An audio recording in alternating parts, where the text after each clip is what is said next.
whenever the truth is being told, and that truth is like people are discovering that truth, that there's only a matter of time before that truth starts to be bent.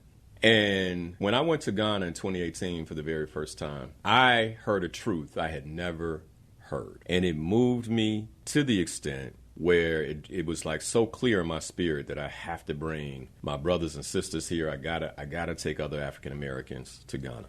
It was because of this very clear truth. It's not evident like that anymore. In fact, there were a number of times where throughout the tour, I had to jump in and either redirect tour guides and say, well, hey, you're leaving this out, or tell it the story myself, like tell the story the way it was supposed to be told myself. But in this case, so I got really curious about, now you have these younger tour guides who have been instructed what to say, what not to say. There were certain pictures missing. Other resources and books cannot be bought anymore. And so it was clear to me, too, that in the last year or so since I had been there were efforts made to begin rounding the edges of truth that African Americans are receiving when they go.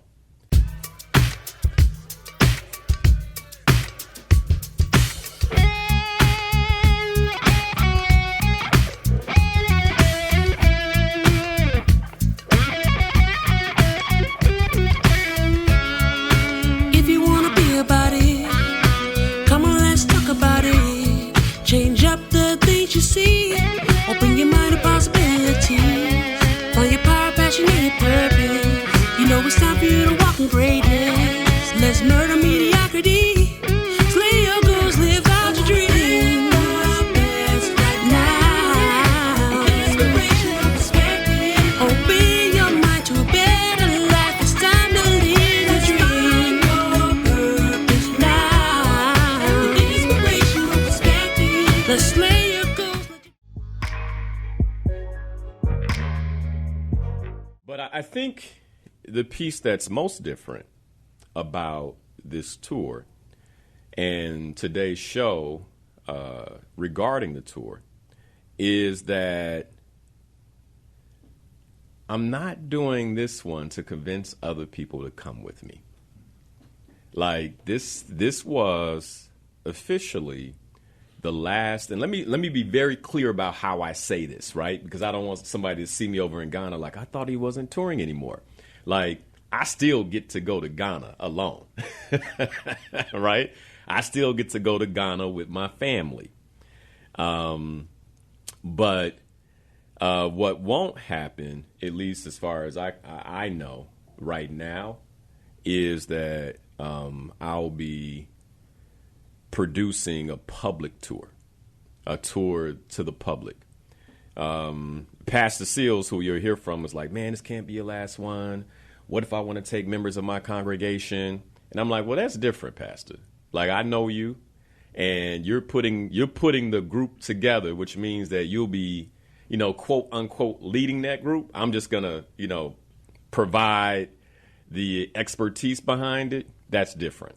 But in terms of taking the general public, individuals I don't know, sourcing, having the conversations to get to know them, coaching, all those different things, I won't be doing that anymore. And I'll talk more about why in a bit. But, all things come to an end. All things come to an end. And I feel complete in my spirit. As a matter of fact, and then we'll get into the actual tour itself, and we'll begin hearing from many of the travelers. But 2024, towards the end of 2024, it hit my spirit that you're done. And I already had this one on the books, 2025 on the books. And it was just really clear, like it's time to move to the next thing. And, anybody who knows me knows I don't take that lightly. So I was like, okay, what is the next thing? What is the next thing? And also, like, what has it be complete at this point? And it became very clear to me that, man, Ghana is that trail has been blazed wide open. That trail has been blazed wide open. People know about it. That was the point, is to ensure that African Americans, that the community understood it. They knew about Ghana. They knew what Ghana had to offer. They knew what West Africa had to offer, and that African Americans in particular understood that this is an area, this is a part of our historical experience that is often not shared, right? All that now, whether you know the details is one thing, but if you've been listening to me for the last, for years, then you know the story of Ghana. You know what Ghana has to offer, whether you've gone with me or not. And it became very clear to me that, the mission was over. And I was kind of like, wow, okay. So this year was the last official tour. And let me tell you, being there, and you may hear this from some of the travelers, but being there also made it very clear to me that my work was done. And I think the most obvious part in terms of my work being done was how many African Americans were actually there in Ghana. I mean, more than I have ever seen. And let's be clear. I've been doing this since 2018, 7 years, 7 tours. And by the way, when it came to me that it was time to finish, I hadn't counted it up. Anybody that is into numerology knows that 7 is the number of completion. I didn't sum it up that way. That wasn't on purpose. It just happened to be that way. But I'll give you a perfect example. When we were leaving Cape Coast, and Cape Coast is the site of the slave dungeons. It's also the way that we get to Ansa Manso, which is the last river. When we were leaving Cape Coast, I took a picture. I didn't put it. I should have put it where you could put it up. But I took a picture of the parking lot. And in the parking lot, there were 3, and excluding our bus, right? There were 3 large tour buses. And when I say large tour buses, they seat 40 plus people, of African Americans that had pulled in the night before who were doing the tour, right? We were in, maybe you would call it a smaller bus, like a large, it's like a 20-seater, right? And so there were 2 other 20-seaters in that same parking lot. Now, for many of you, that's okay, what's the big deal? I have never, ever seen that many vehicles in that parking lot since I started that tour. Never seen it. And so it became clear, okay, this is time, man. It was time. And I already knew that before I saw the buses, but there was this, one confirmation after another where it was very clear to me that the instruction I received was indeed what it was supposed to be.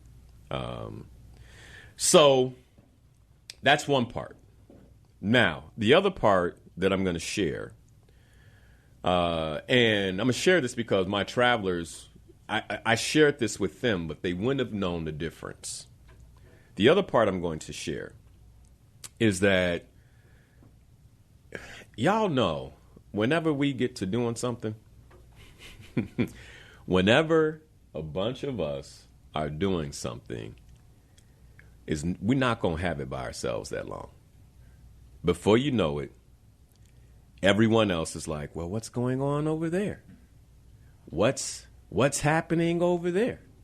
Why are they going to Ghana? Right? Y'all know what I'm talking about, right? What's there that we don't know about, right? Why are people moving there? Why are they repeatedly going back there? I need to find out. We need to find out. And so the other thing I would say is that this was also the first time I saw so many different groups of people, so many different ethnic backgrounds and cultures in Ghana. And not just in Accra, but everywhere we went. So I also believe what's happening is that it's become very clear that Ghana is a gateway for investment. Like, it's clear. As a matter of fact, I was talking to one New Yorker, not African American, but a New Yorker who was at our hotel in Accra. And, we're just like, hey, where you from? All that. And I was like, so what brings you to Ghana? And they was like, man, it's like the land of opportunity. There's so many investment opportunities. It's wide open to make money. And so, we're here searching out the opportunity. Now, this is something over the last 7 years we would talk about all the opportunity. And if you're curious, one of the other reasons that I've decided that I'm no longer leading tours for the public in Ghana is because when I'm there, part of the focus is going to be on building, not touring, right? On building and investing and not touring. So actually taking many of the connections that I've created, really deep connections with Ghanaian brothers and sisters over there that I've created over the years, and leveraging those connections to look for business opportunity, right? And so that's the other piece, at least for me, where it was clear it's time to stop. And if I am in Ghana, I'm in Ghana with my family, and we're there to build. Now, I think this last reason, like, it could be the only reason, honestly, right? And I think you all get that. And that's my little people are getting older. My son is 8, and I'm already trying to figure out how to introduce him to the history of Ghana, to introduce him to Ghana itself. And so that's been on my mind. My nephews, my nieces are getting older. Many of my siblings and in-laws are like, how do we do this? And it's like, so you may be like, well, I see him over there with people, like they're my people. That's likely what it will look like next. And so once again, it's, I get to spend more intentional time with my family as well, as my little people get older. My son is 8 years old now. My daughter is 2. She'll be 3 in August. And so part of it is just doing everything I can to spend that very important time with them as well. And, while these tours are a way that I've given back, a way that I've worked to fulfill my purpose, I also believe that the first part of my purpose is being a father. One of the things I talk about in the purpose course in Discovering Live Your Life's Purpose is when it comes to decision making, we always use life's compass. And life's compass, your passions are to the north, your talents are to the west, your strengths are to the east, and the roles that you play are to the south. And we look at that compass in every way that we make decisions. And I would say the two areas that supported me also in finalizing this decision, although I didn't necessarily make it myself, but just in sitting back and observing, okay, what's next, was that decision-making framework around purpose. And the level of passion that I have about, getting African Americans to Ghana is not the same as it was in 2018. And part of that is because there are plenty going. I mean, there are a whole lot of them over there, whether they're living there or visiting. There are a lot. At one point when I was in the lobby of the hotel in Accra, there were, maybe 3 different groups of 20 plus African Americans sitting around the lobby. So it's, so it's not that the passion waned because the work, it's like, oh, I'm tired of the work. The passion waned because, I see the fruits of the work. I see the fruit of the labor, and I see the fruit of the work, And so I'm definitely good there. Here is what I would say the final piece of all of it. And that is that curating a tour is a lot of work. It's not just a conversation on the radio, but after these conversations, there are hours and hours and hours that go into ensuring that when you ask someone to trust you with taking them to another part of the world, that when they get there, everything that you say, everything that you said, right, and even their loved ones. In this case, I'm thinking about Lois, and her daughter called me, and she's like, "You gonna take care of my mama?" Yeah, I got your mama, right? But in order to deliver on that on that promise, in order to live on that promise, there's a lot of work that has to be done to ensure that when we get over there, we can move in safety. It's just a lot of work. And so from that perspective, that's, again, another reason where it's like, I do believe it's time to place my attention in other areas. I'll still be doing the leadership tour of Uganda, which is more curated for executives and leaders, et cetera.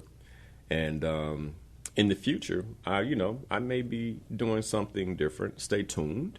But as for now, that's what's going on with the Transformational Tour of Ghana. And that's why you see the show here saying the end of an era. All good things come to an end. Whenever the truth is being told, and that truth is like people are discovering that truth, that there's only a matter of time before that truth starts to be bent. And when I went to Ghana in 2018 for the very first time, I heard a truth I had never heard. And it moved me to the extent where it was like so clear in my spirit that I have to bring my brothers and sisters here. I gotta take other African Americans to Ghana. I remember I had a conversation with Domati Pongo, who curated the first tour that I went on. And I was like, "Man, are you okay with this?" And he was like, "That's the point, to get as many of us into Ghana as possible." And so when, out of respect, I had that conversation with him. And when he was like, "Man, you're good," that's when I came back and I started sharing the opportunity to go to Ghana. It was because of this very clear truth. It's not evident like that anymore. In fact, there were a number of times where throughout the tour, I had to jump in and either redirect tour guides and say, "Well, hey, you're leaving this out." Or tell it the story myself, like tell the story the way it was supposed to be told myself. And I haven't done all the appropriate research, but one particular instance happened at the memorial for Kwame Nkrumah. That memorial has been completely remodeled, renovated. It is gorgeous. But it came at a price. And that price is the full truth, because there were certain portions that I began to realize were being omitted in the tour. And I'm not going to get into it on the radio, but I do plan to create a guide for individuals who go to Ghana in the future, where if you follow this guide, you will get the truth. You won't get it from me in person, but you'll be able to follow the guide and get the truth. But in this case, I asked the tour guide, "Hey, you didn't mention anything about why Kwame Nkrumah why there was a coup, why he was pushed out of power in Ghana. You didn't share anything about that." She just kind of jumped over. She said, "Well, we were told not to do that.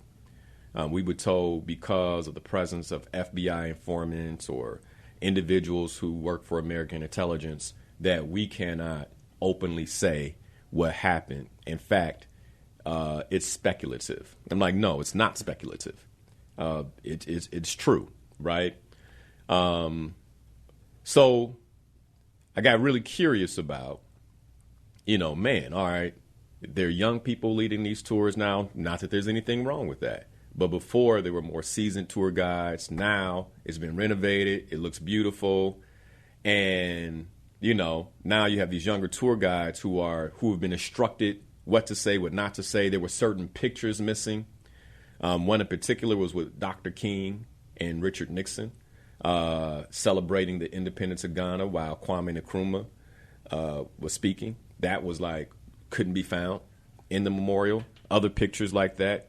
Other resources and books cannot be bought anymore at the memorial. And so it was clear to me, too, that in the last year or so since I had been there were efforts made to begin rounding the edges of truth that African Americans are receiving when they go. And so it was also another indication to me that it's time. Everything runs its course. And so, while it's disappointing, it's also something that, I've learned to anticipate. What would you say was the most impactful part of the tour for you? For me, it was the Cape Coast. Witnessing what our ancestors endured. Mm-hmm. I remember hearing you say on the bus, I don't know if you said it before or after, that we are the strongest of the strong. And after listening to the tour guide go detail by detail, and we go into those dungeons, mm-hmm. all I could think about is any issues, gripes, beefs or misunderstandings with family in particular. When I touch back in the United States, I'm going to clean that up. Okay. And that was the transformational part for me. Got you. After the dungeons, I thought I was going to lose you as a friend and a family member. Uh-oh. After we did the hike. Yes. Because you left out the part about the bridges. Right. And I wasn't ready. But you were. Well, yeah. But you were, yeah. You completed I had to get ready. Right. Yes, and I have video evidence. But it didn't start out that way. And I just want to say I am forever grateful to you and listening to you all these years and how you encouraged me to even think about making this trip. I'm thankful to all the people that we met in our group. I didn't know we had that many comedians on set. Oh, man. We had a good time, didn't we? Yes. We had such a good time. I'm wondering why Lois hasn't called in. Lois didn't say she was calling in, so. Okay. But here's the thing. Not everybody is about sharing to the public their personal experiences. I respect that. And I think you get that. And so, when I asked the group who wanted to share, that's why it's always voluntary. It's been voluntary for every tour that I've ever taken, because while people share their personal experience with me on a one-on-one basis, they don't always want to share that personal experience with the rest of the world. And I respect that. Yes. Yeah. So the Cape Coast, the mini hike, and then the bridge. And I think the biggest takeaway was the community of us during lunch and dinner. Yeah. I learned so much. And, of course, I cannot leave out Reverend Deacon Dr. Love. Ah, yeah, Who kept everybody entertained. and he'll be on with me in the next hour. Okay. Pastor Seals, and so we had a pastor with us, and absolutely enjoyed him. Absolutely enjoyed being with Pastor Seals, and you know what I'll say this. Well, I'm gonna say it now. I'm sure he's listening. But what I really enjoyed, I don't know what your take on Pastor Seals was, but what I really enjoyed about him was his ability to be a human being. But also, it was very clear that he loved God, he's a man of God, and, that he takes, the leadership as a pastor very seriously, but he didn't take himself seriously. It was like we were able to have a good time with him. I mean, I really enjoy hanging out with Pastor Seals, and so I'm looking forward to hearing from him at the top of the hour. Yes. Yeah. If he had not mentioned to us that he was a pastor, I wouldn't have guessed that about him. Yeah. But It was very enjoyable. Yeah, he was. And he added a lot of light in many ways to the tour, and he brought a lot of levity to it as well. Yeah. Yes. And the tour guides that you had on staff, especially Neeli, priceless. Yeah. Anywhere we traveled, when we would get off the bus to go to the various markets, I felt safe. And let me just say, I felt safe around our people. Yeah. Unlike here in the Chicagoland area, going to the various malls, whether you're in Chicago or, in the suburbs where we live, I don't get that same vibe. Yeah. Do you know that just this past week, Ghana was ranked one of the safest countries in the world? Wow. And it has a lot to do with just how they show up culturally, who they are as a people. I don't know. Just to give an example, Lisa, I don't know. And I do, I've been to so many different places around the world, but I don't know if there is any other country in the world where I would give hundreds of dollars to somebody for them to walk away and then come back with my exchange funds. I'd be like, no, just take me over there. I'll do it myself. Right? But the brothers and sisters in Ghana, man, the level of integrity they operate with, and it's not just, with us, but even with each other. One of the things that we were remarking on, I don't know if you remember one of the last markets we went to, and there was one booth that the person who worked that particular booth wasn't there, but they had all of their wares covered up with like a what might you call that? I forget what you call it, but anyway, they had it covered up with big piece of plastic with some bricks on top of it, but you could see that their goods were underneath. And I'm like, you could never in Chicago.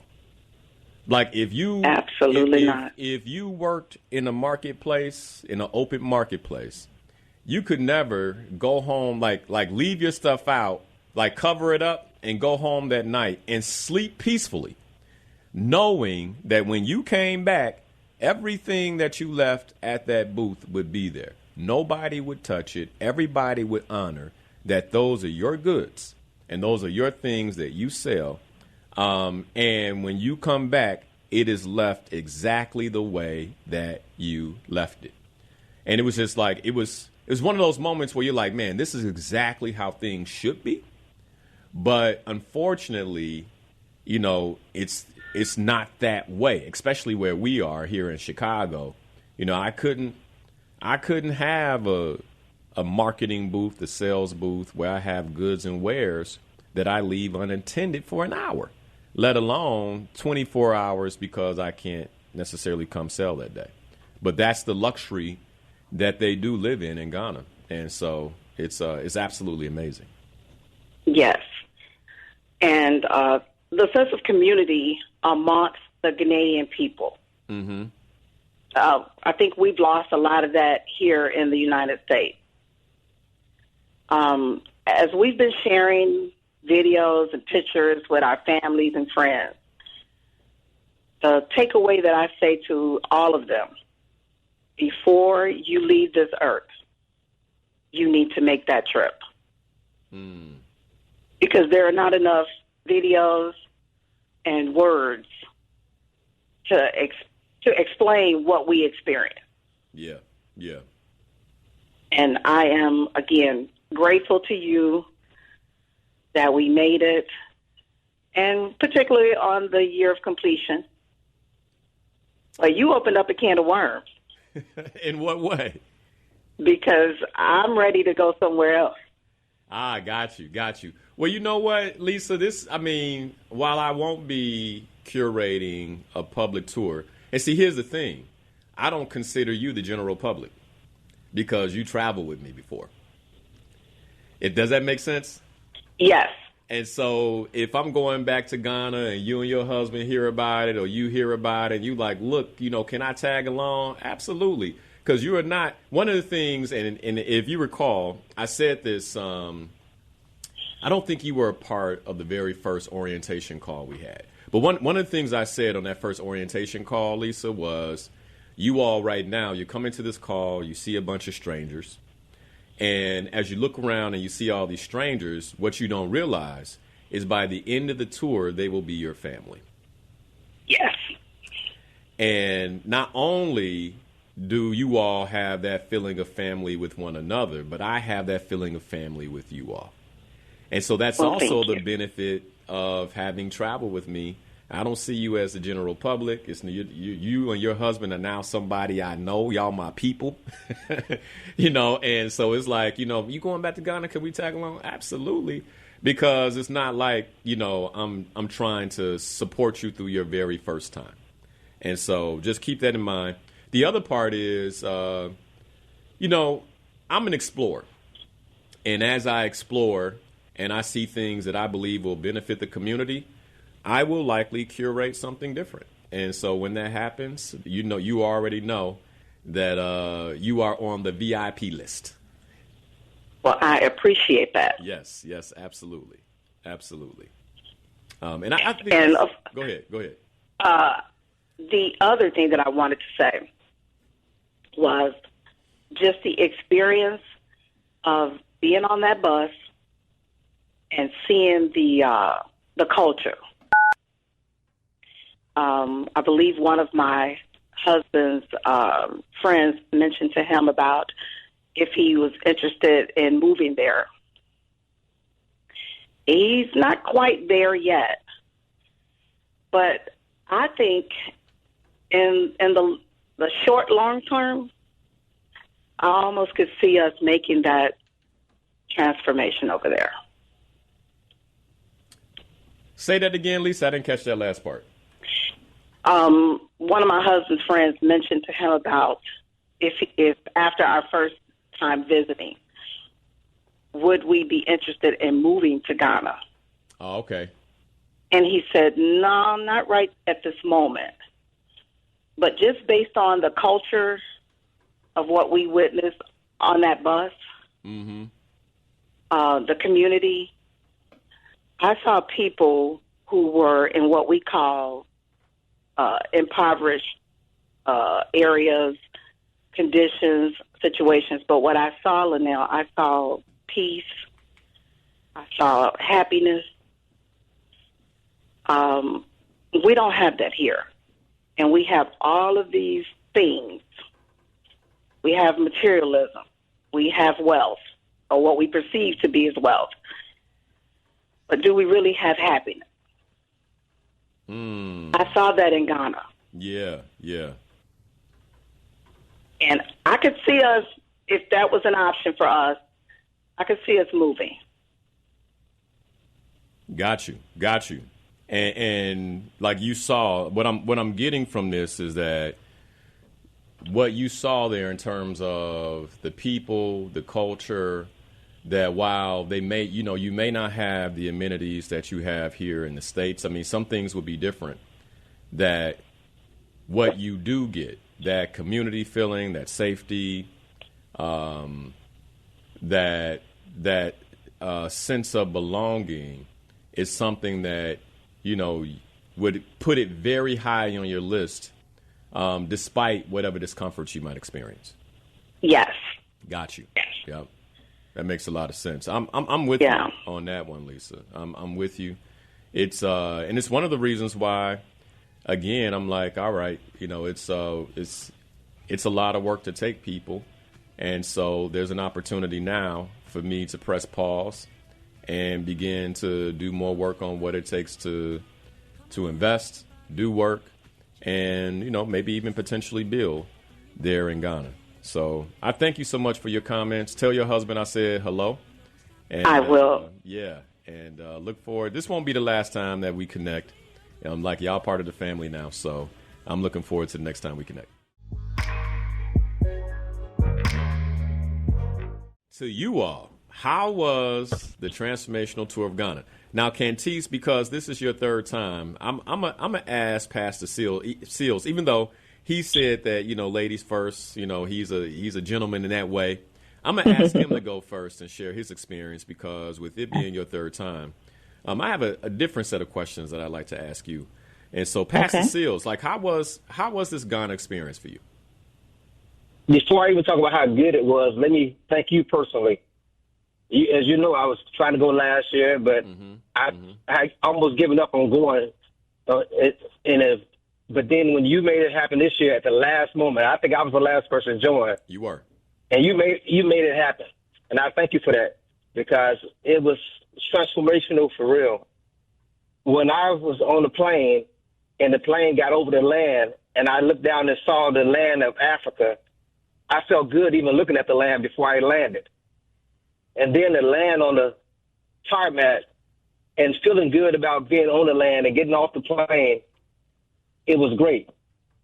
But the best moment to me was walking around there, but when we got to the last bath, and as the tour guide began to speak and tell us how this is the place where they separated the females from the males, and the ladies went in one area and the men went in another area, and the tour guide asked us to take off our shoes. Yep. When I took off my shoes and walked barefoot, I actually felt like I'm really not just walking on the land with my shoes on. I'm walking on the land the way they walked. That's right. Yep. And doing that walk, as I was walking, all I can do is hear in the distance my kids crying, and I can't get to them. And by then, I heard you say on the show before how some people cry, some people do this. And I said to myself, well, I don't think I'd cry.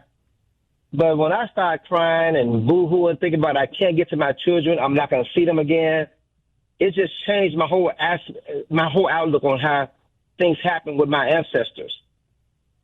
And I couldn't help it. And I was blessed to be teamed up with Cantice to go down and take the bath with, because by her being a licensed clinical social worker, she was able to manage my tears. So, Cantice, I thank you for that. Oh, you're welcome. So that part was great. Going to the dungeons was terrible, but it was informative. So I thank you. I didn't expect to go there and see a country that was doing that well. Was that populated, that kind of congested? I thought this would be something different. And when I saw how poverty was there, I was wondering, was I going to be safe? But you put a team in place that made us feel like we were going to be comfortable no matter where we went, no matter what was going on. And then we had Linnell in the background. If anything ever happened, we knew that you bailed us out of any situation we got ourselves into. And I appreciate you being the best person to put this trip together, and the person that already promised me, if I get a church trip, you put that together for me. I did. Yep, absolutely. Absolutely. I'm just getting you to commit on the air for it right now. That's all. You know what? Hey, on the air, person to person, I think if I tell you, I'm going to do it. Yeah, you'll do it. I know. Yeah. You will. So that was great. Every aspect from the tour guides and going there, by me being the only male that was a single man by myself, I thought that I was going to run into a situation where I was going to be a loner. But 100% of everybody on that trip made me feel comfortable. And I know they weren't expecting the pastor to laugh and joke and have a good time. But I'm myself. Some have threatened to come to the church and tell the church how I act. The church won't be surprised. I'm me no matter where I go. I love that. I love that. And I didn't really. Were you the only single male on the I guess you were. I didn't realize that. Everybody else, all the other men were married. You're right. Right. How about that?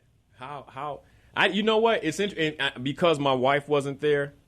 You know, I was just kind of like, you know, all right, me and Pastor Seals, you know, two men on the trip. But you're right. You're right. My wife wasn't there, but I mean, I'm married. You're the only one. I'm happy to hear that. I'm happy you had that experience. Believe it or not, Pastor, in the past, this has been a female-dominated trip. And so almost always there are more women than men. And I believe this time it was even. It was like even across the board. You had, well, maybe not. Go to the other picture of the women, because we got 5 men here. And then how many women did we have in that other one? 7 women. Okay, so yeah, we still were outnumbered, which is typically how it goes. But it didn't feel that way being with those married brothers and yourself. It was a lot more balanced, for sure. Yeah, it didn't feel that way. And so, no, that's a good call out. So, Pastor Seals, what would you say was the thing? You know, you talked about Anson Manso, the Slave River, that experience. Cantice supporting you with that experience. You know, it was her 3rd time. So, you know, you had a good person being there with you who had been through it already. What would you say is the thing outside of Anson Manso, since you brought that up, that really, really stuck out to you? Yeah, I think what stuck out to me was that when I got there and found out that I didn't know what to expect. I thought it was going to be an area that I knew it wasn't going to be jungles, but I thought it was going to be an area where it wasn't quite as thriving as it is. When the tour guide showed us the $1 million homes and showed us how people from the United States are coming there and how they're migrating and coming over there and investing into that land, I said, it's a place that I would love to invest into. But the blessing part, you mentioned how we gave to the church gave to the school of the blind. Also, with Neeli, we're going to be a blessing to his church because they're building a clinic. Yep. So we're going to be able to do that. I thought I wouldn't be able to do that unless I went to a rural area. But to find out there's an inner city church that needs help just as much as one in the rural area, I think that's a great thing because I want to continue a connection with that church. I love that. I absolutely love that. And that's one of the reasons I really enjoyed this tour of Ghana and doing it is because of how it resets what we think about Africa in particular, right? Not just Ghana as one of the 54 countries, but Africa overall. And it's also one of the reasons I love going to Africa, whether it's Uganda, Rwanda, a lot of the different places I've been and I've talked about here on the radio, Ghana itself. There is, I think sometimes what happens for us in America is that there is a perception, you know, by the way, the perception is not unfounded because, you know, the media will push this narrative that Africa is, you know, wanting, you know, there's drought. You see the pictures of children, you know, with flies landing on them, things like that, famine. And I think what we forget is that those type of things happen all over the world, including the United States of America. Yeah. And even though you always have that present, in almost every country in Africa, there is a thriving city, a thriving metropolis that functions in many ways like our very own metropolis here in Chicago.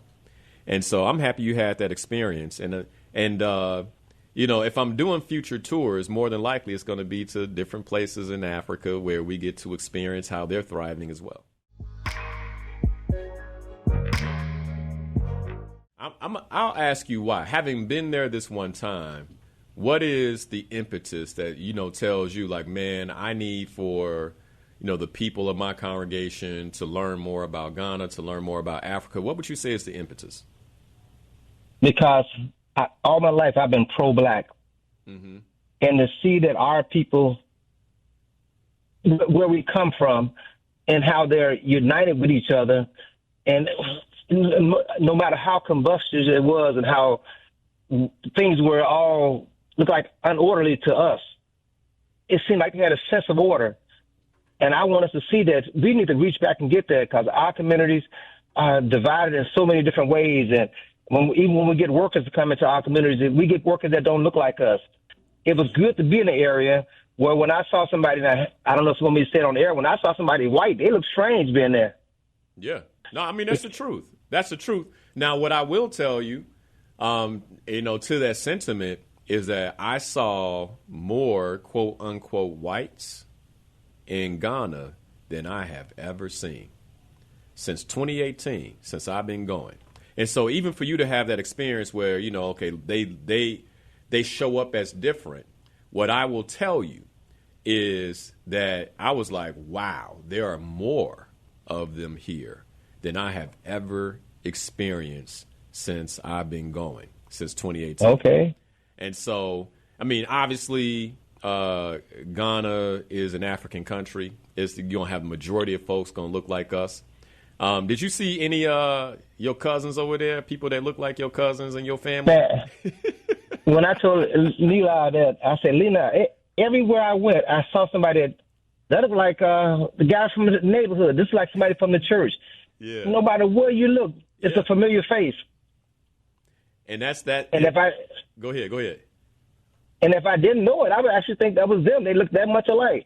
One guy, we were sitting at dinner, and he looked just like a guy I know from a church. I almost wanted to go ask him, can I take a picture of him? Because he wouldn't believe how he have a twin in the United States. No doubt. And it's that DNA connection. It's that DNA connection. I don't care. And a lot of times I think folks think it comes down to skin complexion. But you got people over there who have every skin complexion, you name it. If you light skinned, you got a cousin in Ghana, right? Or in West Africa. If you're dark skinned, you got a cousin in West Africa. It just doesn't matter. That's just how it is. I love that. So Cantice, this is that was your third time traveling to Ghana on the Transformational tour. You shared with me that, each time felt different. Do you mind sharing with the audience what you shared with me about your experience each time? Yeah, I don't mind at all.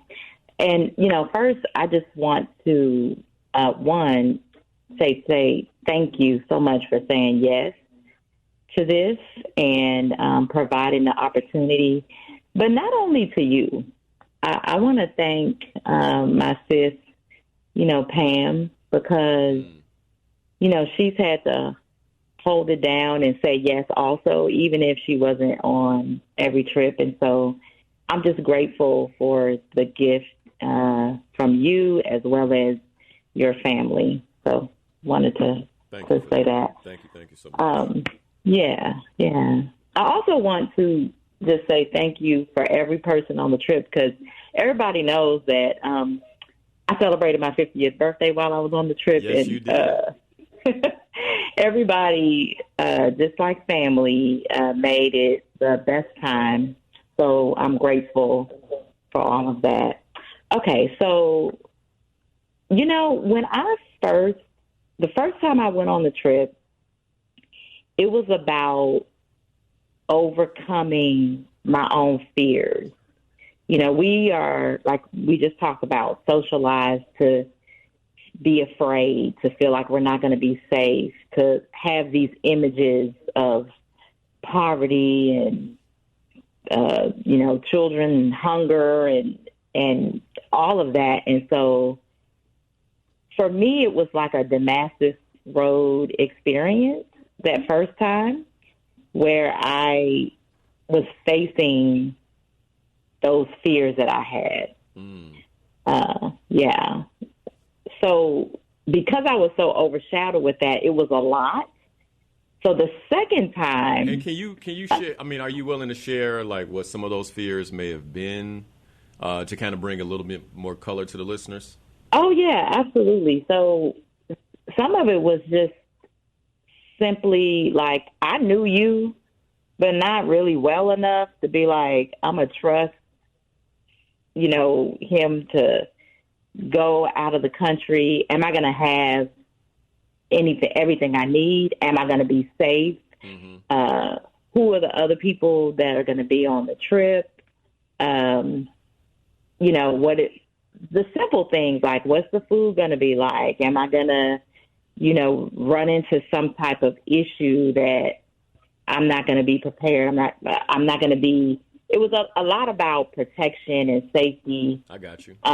In terms of, is this our resources available? Like it was a surprise to find that even though there's lots of areas that are developing, there's so much that is developed, and so it was a lot of things that were related to false information that I had been given through media and propaganda, Gotcha. Unfortunately. So the source of your fears, what I'm hearing you say is initially the source of your fears for going to Africa, in particular Ghana, the very first time, was having to wade through a lot of the false interpretations, a lot of the false information that you had learned about Africa. Yes. Okay, got you. Absolutely. And Pastor Seals shared something similar, where his expectation, upon landing there was he was going to get something different than what he got. And so I hope the listeners are really hearing this. Is that there is a narrative, and we've seen it play out in the news, even recently, right? Still. Yeah, still. Like, oh, your English is so good. And it's kind of like,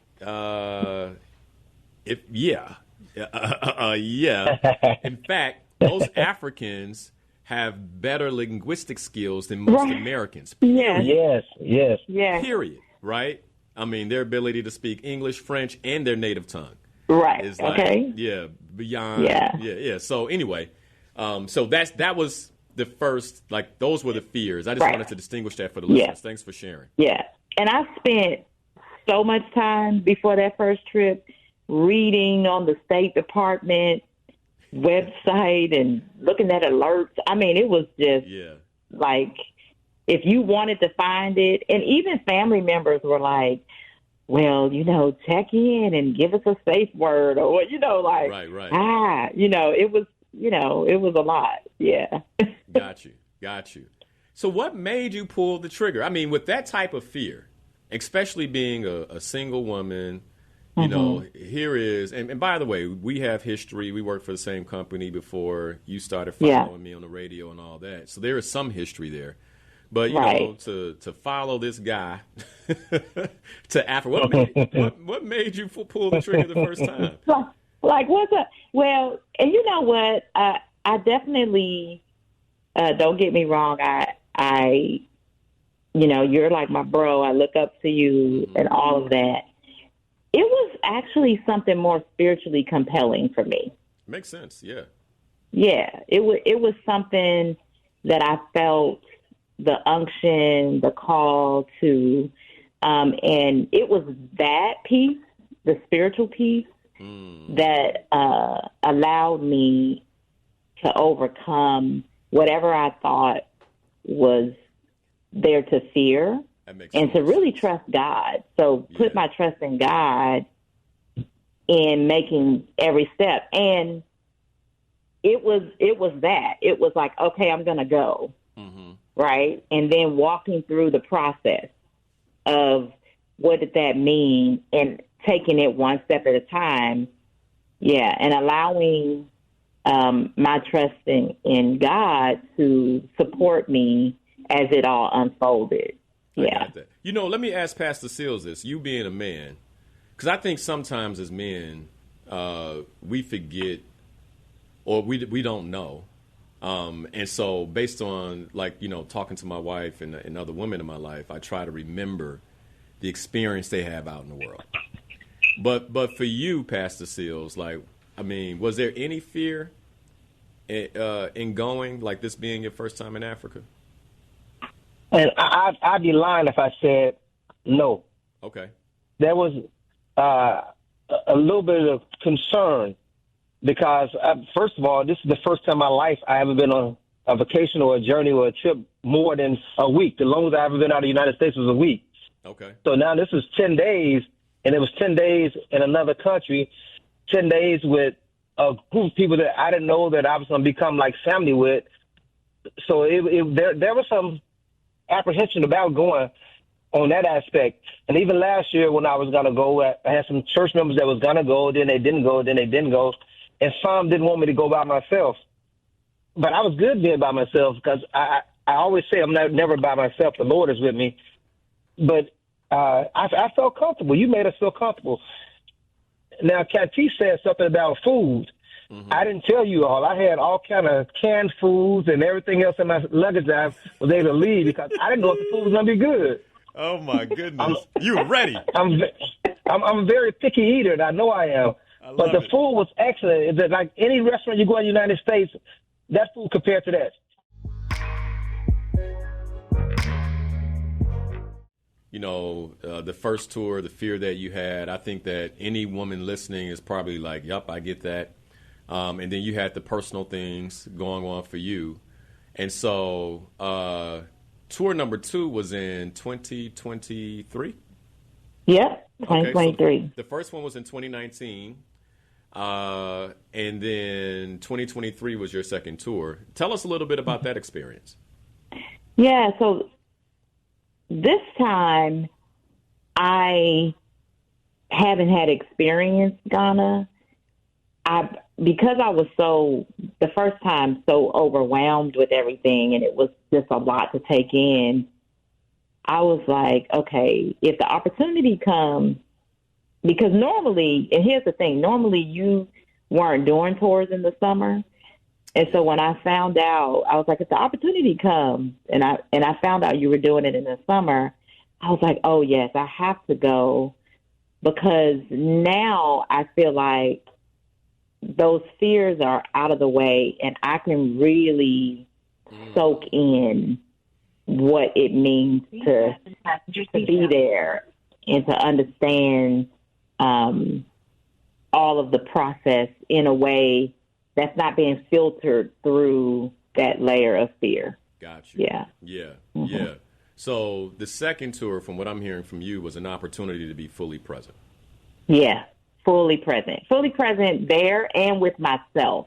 Yeah. Yeah. Got it. And so how did that go? I mean, like what was... I mean, so differently than the first time, I intentionally was like, I am going really, I mean, Linnell going to be there, but I didn't know anyone else.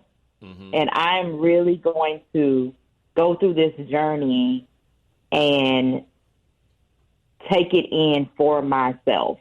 I'm not going to worry about anybody else. I'm not going to be, I am here to intently soak in every aspect of it. And it was just, I don't even have words for it. Mm. Yeah. Yeah. And I want to say, and every time, even the first trip to the second trip, it brought about me not only being on the trip, but connecting with people in a very powerful way. The people there in Ghana, as well as other people on the trip. Mm-hmm. Yeah. Yeah, because it does create that sense of family. It really does. Mm-hmm. And like, this from being on the 2023 tour, but like that WhatsApp groups is still communicating. Yeah. And for listeners, what I do is every trip we have, I connect the entire group via WhatsApp for communication reasons, right? So while we're there, we can communicate, hey, we leave in the morning at 9 a.m., whatever it may be.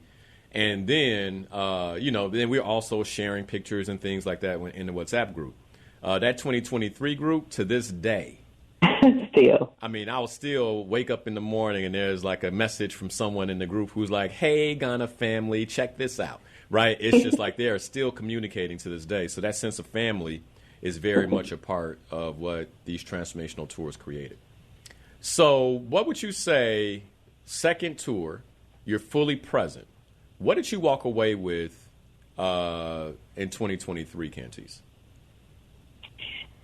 You know,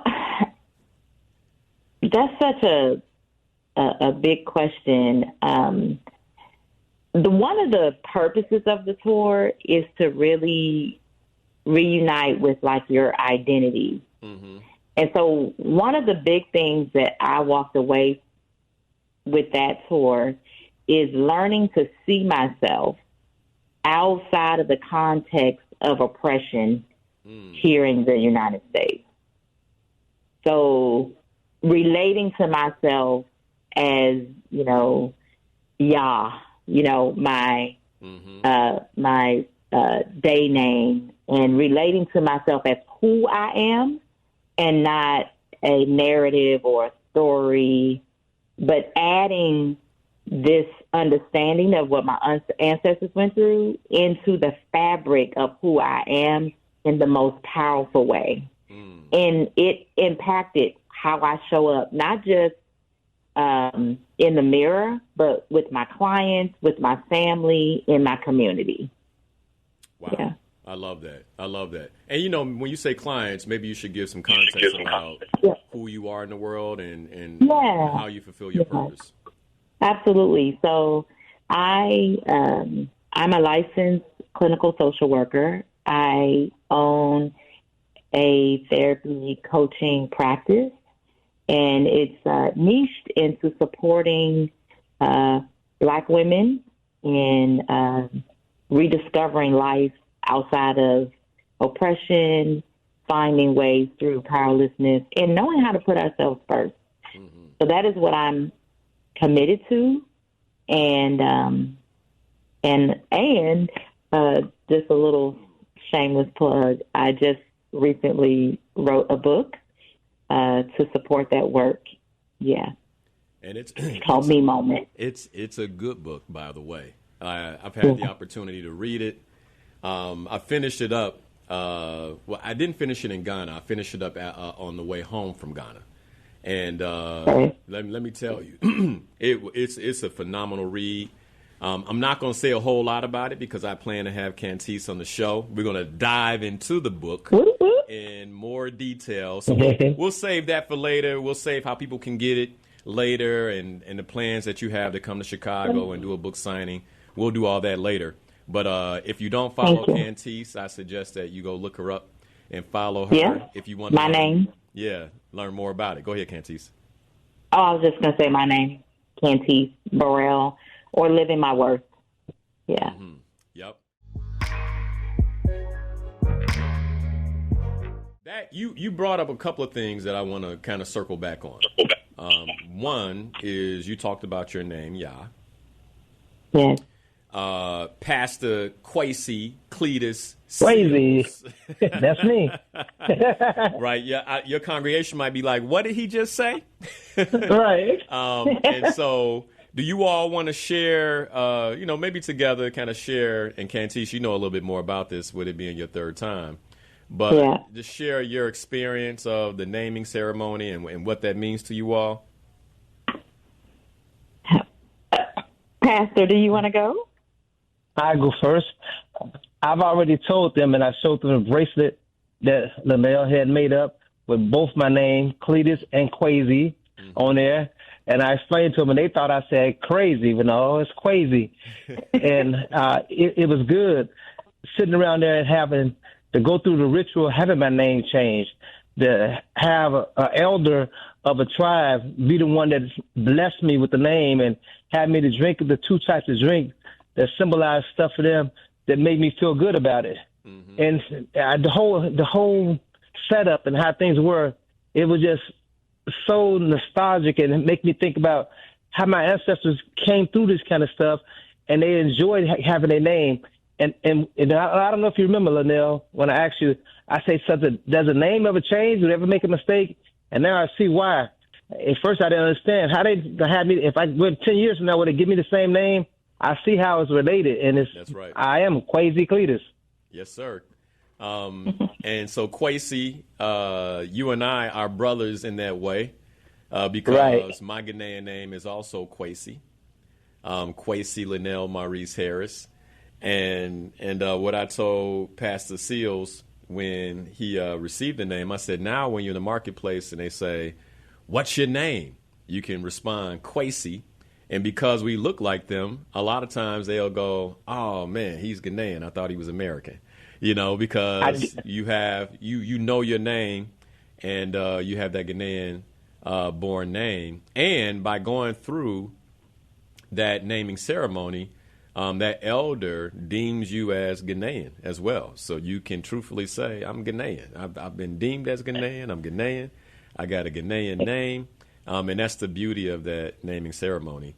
Cantice, what about Linnell? Go ahead, Pastor Seals. Linnell, I did it going through customs. I kept on telling them that was my name. And they said, you Ghanaian? And I said, yeah.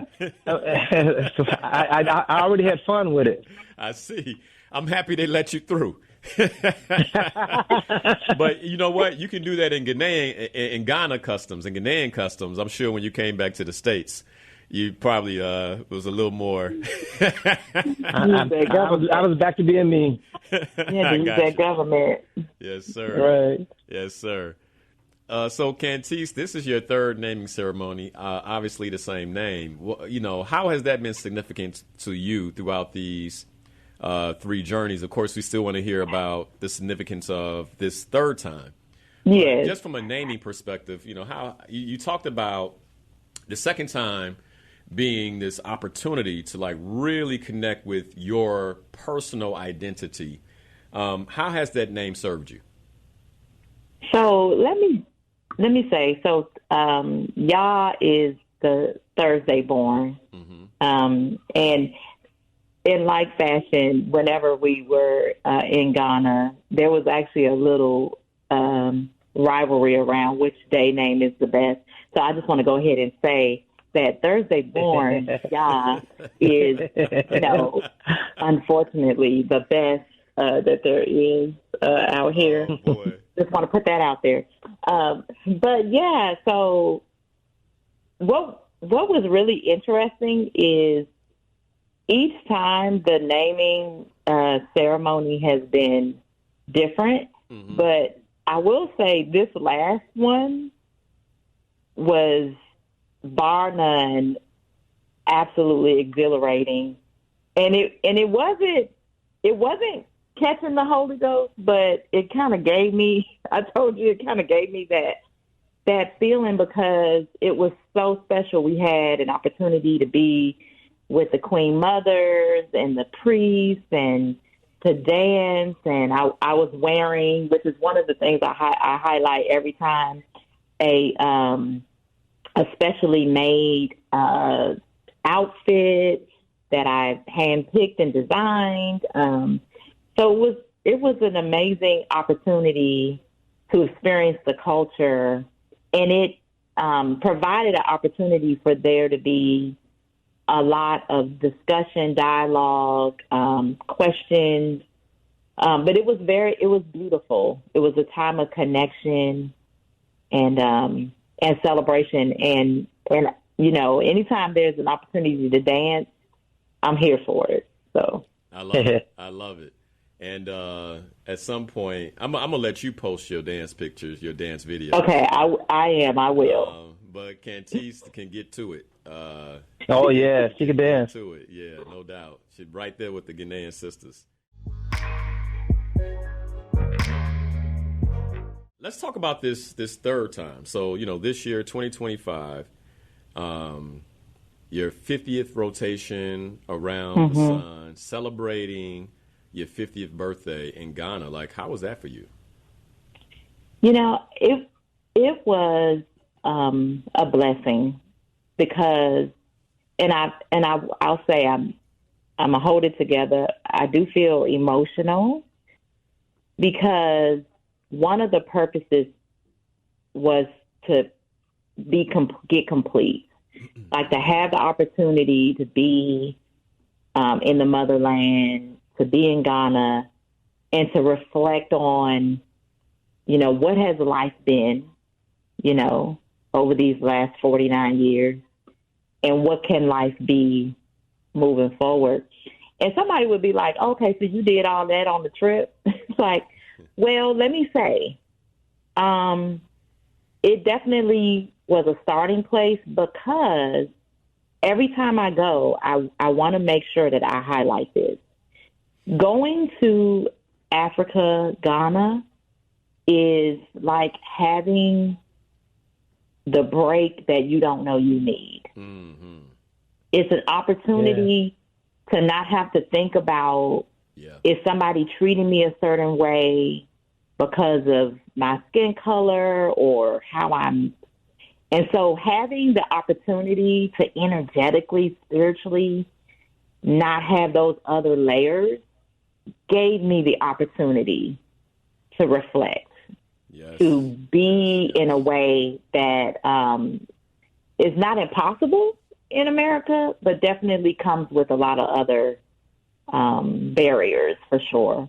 And having the opportunity to connect with the married couples to observe, and the other sisters that were there, and, Pastor Stills, and laugh and have fun, but also cry and listen to each other's stories. And, even that holy nap that would come over us, on the bus, all of that brought so much to me. And I know that this is not the last time that I'll be there. And I said this at the table on the last night. When I started going to Ghana, I said, I'm risking what I have to get what I hope for. Mm-hmm. So it was a risk at first, right? Mm-hmm. My time, maybe my fears, my financial resources. But now I really believe that I've gotten what I hope for, because now when I go to Ghana, I see familiar faces. I see people even there that are welcoming me back and glad to see me, people that took care of me, that I feel comfortable with. And that right there is a blessing. Seeing those children at the Cape Coast School for the Deaf and Blind move and dance, but also appreciate what we bring. Mm-hmm. I even more so appreciate what they are giving to me. And I think that's what this third trip has meant. I love that. You said something, Cantice, that made me think of a quote by Jim Rohn, where he says, "Welcome all experiences. You never know which one is going to turn on everything." Yeah. Wow. And like just listening to you, and that first tour where completely fearful, not clear on what you're going to experience. What I hear is the courage to welcome an experience. And then even this third time where you talked about, the second time and how you experienced it and how it supported you in stepping into your identity. Fast forward 2 years later, you drop a book, which, by the way, fed me. Yeah. I told you about it on the trip. I'm like, okay, Cantice, I need to reconsider some things after reading your book, right? Yeah. And I'm still in consideration of a lot of what I learned from you. I mean, I know the book is geared more towards women, but let me tell you, brothers, it's a book you should grab, because, we all need to take better care of ourselves. And, to see where you are now, it's like, wow, I'm so grateful that you had the courage to welcome an experience that scared you. So you could take on the opportunity of turning on parts of you that now the rest of us get to experience. Thanks for that. Yeah. Can I share one more thing? Please. And the other piece is, this time I wanted for there to be someone that I could have go, that I could support. And I see more of that. And one of the things that I want to see is at least some of my family members, kind of like Lisa was saying, make it, to the continent. I was sending them pictures going, hey, they don't tell you this about this part. They don't tell you about this part of Africa, you know, or whatever. The beautiful lushness of it. Yeah. Yeah. Yeah. And I just want to say, because I want to co-sign with Lisa. When we got to them canopies, that hike, I told Linnell, the first time, I was like, I'm not doing it. I'm just letting you know right now, I don't do hikes. I'm not doing it.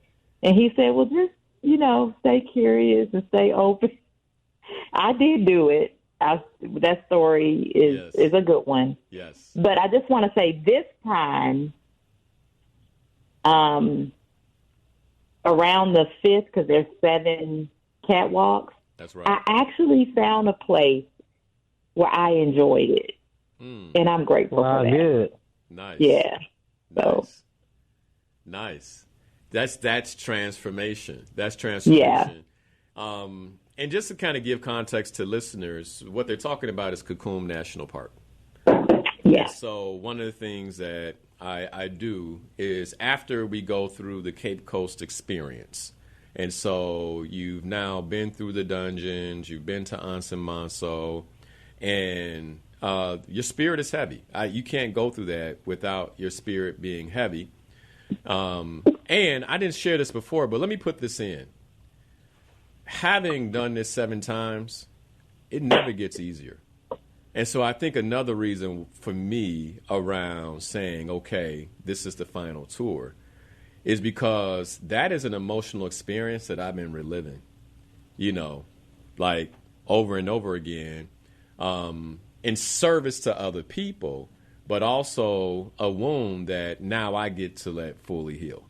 And so I just want to put that in because that's, you know, people ask me, how is this for you? And I'm like, it don't, I might not be balling, but it don't change. That experience stays the same. But where I was going is the reason I put in this experience at Cocoon National Park is because you all know I'm big into nature. And I believe that nature is a healer. It's also one of the best teachers.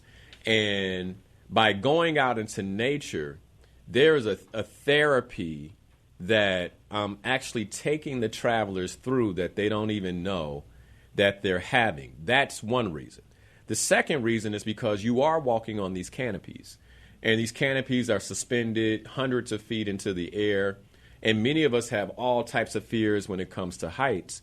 And I have not yet had one traveler. No, there was actually one who physically couldn't make it. No, 2 who physically, one was disabled, so it just couldn't happen, right? The other one physically couldn't make it to the canopies themselves. But for every other traveler that's been on that trip has walked those canopies. And I believe one of the reasons why, because if you were here in the States, I think a lot of people would be like, nope, I'm not doing it. But it comes right behind experiencing what your ancestors experienced and walking through the fear that you know they held. And now you realize that I'm scared, but that fear is nothing more than interpretation that is not realistic. And I believe that's one of the reasons why every traveler has walked those canopies and comes out on the other side. You know, and like Lisa said, I didn't like you at first, but then they come out on the side and they like, all right, Linnell, I still love you. I still like you. And so thanks for sharing that, Cantice, like that experience. And even for you, like by the time you reach that 5th one, 3rd time, 5th one, you're like, oh, I'm having a different experience of this. Yeah. Yeah. And I would say that it is parallel to how we experience life. Every new experience, everything that we believe that we're afraid of, if you continue to, and I just want to acknowledge you, Cantice, like, because if you continue to push towards the thing that scares you, eventually it will become your norm. It will become something that you can absolutely enjoy. Yeah. So great work. Final words, Pastor Seals, you know, any final words from you in terms of your experience in Ghana, this last transformational tour? My final word would be that if I didn't get a chance to experience this, my life wouldn't be what it's going to be from now So it is transformational. And I thank you for it. You're welcome. You're welcome. It's been a pleasure to get to know you. You in trouble, Pastor Seals. I know where you live. I know where your congregation is. So it's going to be real hard to shake me. And they know about you. I mention you all the time, things that you say that encourage me. So I'm looking forward to staying connected. You know, your home is, I think you like 5 minutes from my office. So we got to do breakfast soon, brother. That'll be good. Yes, sir. Yes, sir. And Cantice, what are your last words? You know, I am so grateful for the connections that I made, and you know, and just being able to extend, you know, my family to all of the people. I know we've even started talking about like, oh, we need to have a reunion. We need to get together. Yeah. And so Chicago has a special place in my heart. So I'm always grateful to make powerful connections, and, you know, with like Pastor Seals and all the couples. And yeah, so I'm just looking forward to everything that outgrows from the foundation that was laid in Ghana, 2025. Wonderful, wonderful.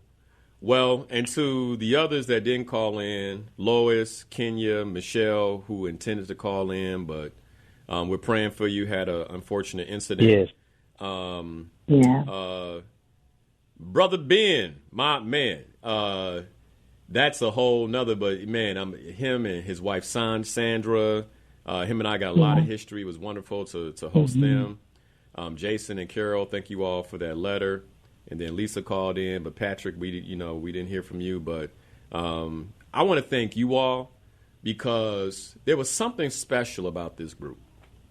And I'm not saying it because it was the last tour, but I've never had a group where we left every time we said we were going to leave, we left within 15 minutes.